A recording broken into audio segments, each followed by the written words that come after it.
Any family, any individual should have a team on their side, and that team should consist of a CPA, an attorney, a financial advisor, and their realtor. The realtor can lend their professionalism in valuing the home and just helping in that ongoing process of estate planning. The goal, obviously, is no gains. We don't want to pay any estate tax, and that can't be done the day after the funeral. That has to be done well in advance, and it's a process, it's not an event. Everything, it seems, in the IRS tax code and real estate and everything else really depends on the person, how much you're worth, how much your home is worth, and things like that.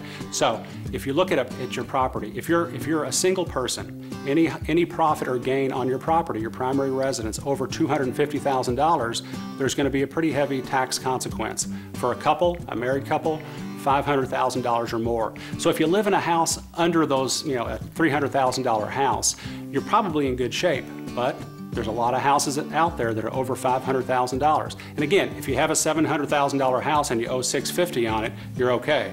But if you've got a lot of cash tied up in that house, you need to sit down with your attorney and your CPA to figure out what are some ways to get around that, because that is the goal, and there are ways to do it. You can gift your children and their spouse money to go against to offset that. Some properties are held in trust. The tax laws change all the time, so don't think just because you know something today that it's going to necessarily apply next year. Document preservation, if you will, is very important. I always say, anything that has a signature on it, for sure. Keep your originals. Keep them all in a safe place.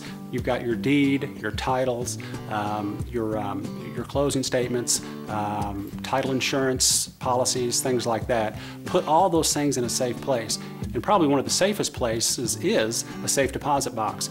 I think a lot of people look at safe deposit boxes kind of like a typewriter, something that's not really needed anymore. They are available at most every bank, and that's an important place to put all your documents, and it's a process. It's not an event. You don't just sit down one Saturday and put all your documents in there.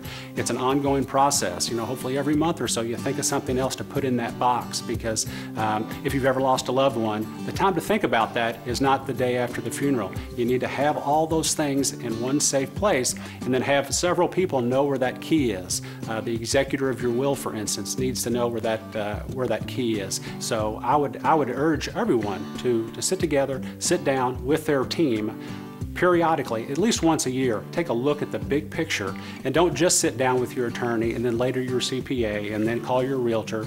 Sit down with them all together so you can work on it as a team.